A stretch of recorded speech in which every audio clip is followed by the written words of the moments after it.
How often do you say no? Know thyself here. Thank you guys so much for tuning in again. Answer that question and more as we go through this edition of Know Thyself. Please take this opportunity to smash that like button, hit that notification bell, and hit that subscribe button so you stay up to date on all my content when I release it. So it's an interesting question. I was going through some DMs, looking at some comments, and I was noticing this pattern, this trend that kept popping up. And what it is that in the process of establishing your boundaries, when you are thinking about the ways in which you want to live your life, a lot of times we don't put an emphasis on the things we don't want to do or the things that we don't like. And I've noticed it, and I noticed this in my own life earlier in my young adulthood, that I had a really difficult time with not saying no. You say yes to, first it starts with family. It could be siblings, parents, cousins, uncles, things like that, aunts, uncles, and family. They ask you to do something, you try to be helpful, try to say yes. You want to say yes to everything that, if someone asks you to do something, you want to try to be as helpful as possible. Well, that's just a pattern that you start. It's not a behavior that is permanent, but it's a behavior that's ingrained, and it's something that you get used to. So then when you find yourself in relationships, you don't know how to say no in those cases and in those instances either. So think about how much you say no. This is a real exercise. I want you to sit and I want you to think about how much you say no. And what are some of the things that you don't want to be engaged in? Things that you don't want to do, people that you don't want to hang out with, energy that you don't want to be involved in. How good are you at saying, you know what, no, I don't want to do that. No, I don't want to go there. No, I don't want to hang out with this person. No, I don't want to go do that thing that you've asked me to do. I think in our society, especially in our femme-centric society, people call it a gynocracy, the gynocratic order that we live in. The number one thing that you don't want to be is a person who is disagreeable, because disagreeability is inherently a masculine trait. And agreeability, getting along to get along, go along to get along, is inherently feminine trait. Doesn't mean that women can't be disagreeable and men can't be agreeable. It just means that those are kind of like the gender switch things that we have going on now. So one of the things that you could do is you could practice saying no. Now, how would this work in your daily life? Well, it's very simple. People ask you to do something, your initial response should be, let me see. Shouldn't be an automatic yes. Let me see, let me check, let me get back to you, let me check my schedule, let me see what I have going on. Someone says, hey, we're gonna go do this thing over here with this people. You go, okay, let me check my schedule, let me see what I have going on. I'll get back to you, I'll let you know. The automatic default response shouldn't be yes, I'll do that, or yes, or maybe, or it should be let me see. Giving yourself the option to say no. Let me tell you what the power of saying no will do. First off, power of saying no, very simple. Number one, first thing it'll do, it will start to filter people out of your life that never should have been in your life in the first place. For so many of us, especially men, we have people in our lives that shouldn't be in our lives. We have people in our life that we deal with that we know we shouldn't deal with. And it's not until you have like a major blow up or some major incident with that person that you finally disassociate and cleave that person off from your life. One of the quickest ways, though, that you can make sure you keep people out of your life that are not supposed to be in your life is by saying no. Because for some people, if you say no enough times to them, they'll stop asking you. They'll stop hanging out with you. They'll stop coming around you. For a lot of people, you say no to them one time, you'll never hear from them again.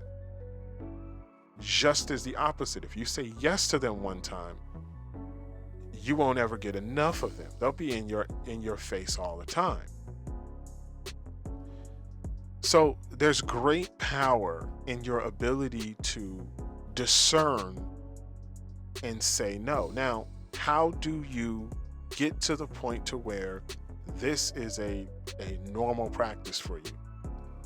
Well, you have to establish standards, boundaries, morals, and principles.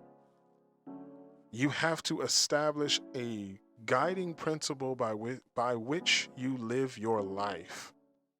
And when you establish these things in your own mind, I'm a huge fan of you opening up a Word document and typing this all out, reading it daily. I'm a huge fan of you taking out a pen and a piece of paper and writing this down and remembering it daily. I'm a huge fan of you doing that. So I'm always going to advocate for you to write things down.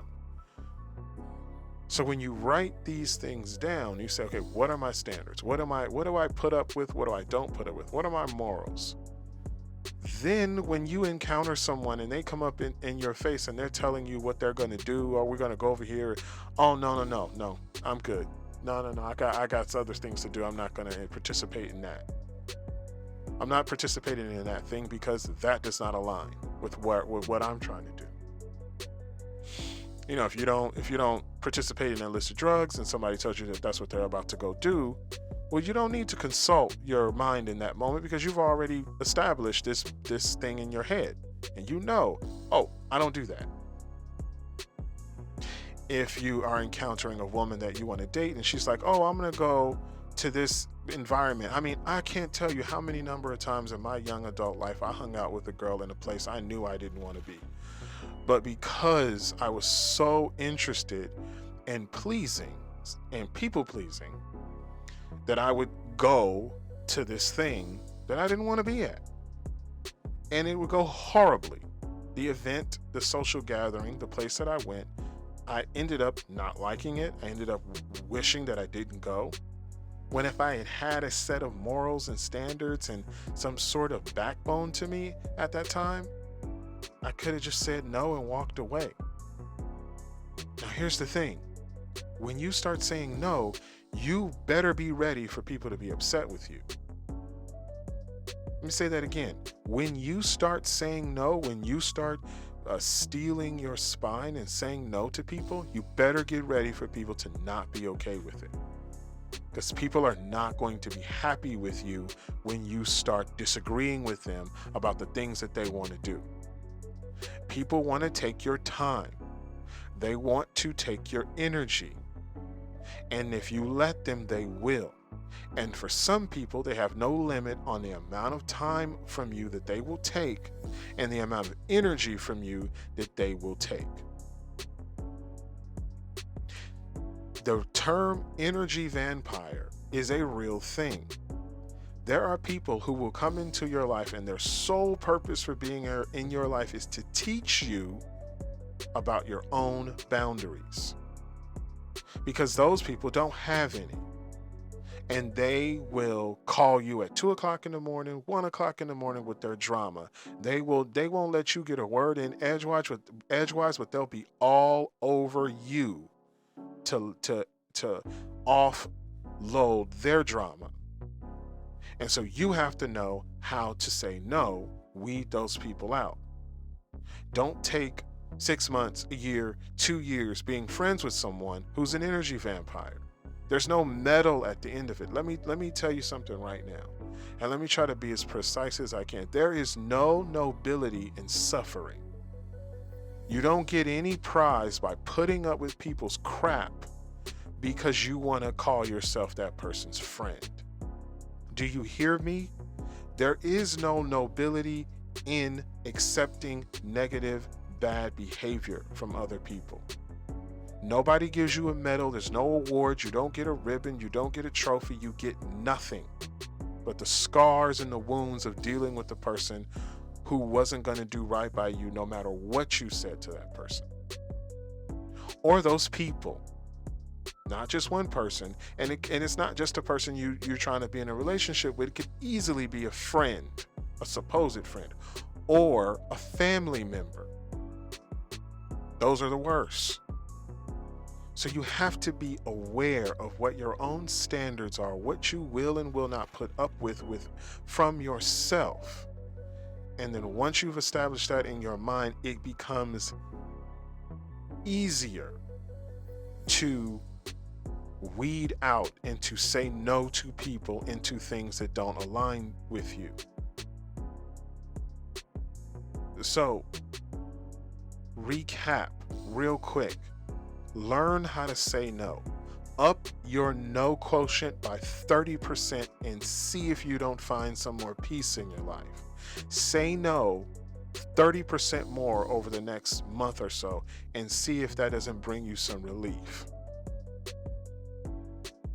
Weed out the people who mean you harm and do not mean you well.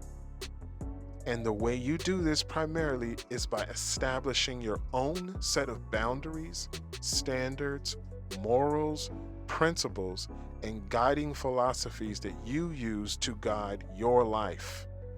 Once you have those things established, it makes it so much easier for you to get the people out of your life that don't mean right by you. People will do and treat you the way you allow them to treat you.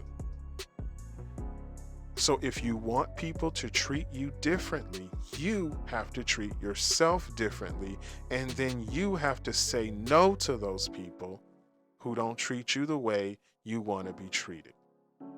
It really is that complex, but it is also that simple.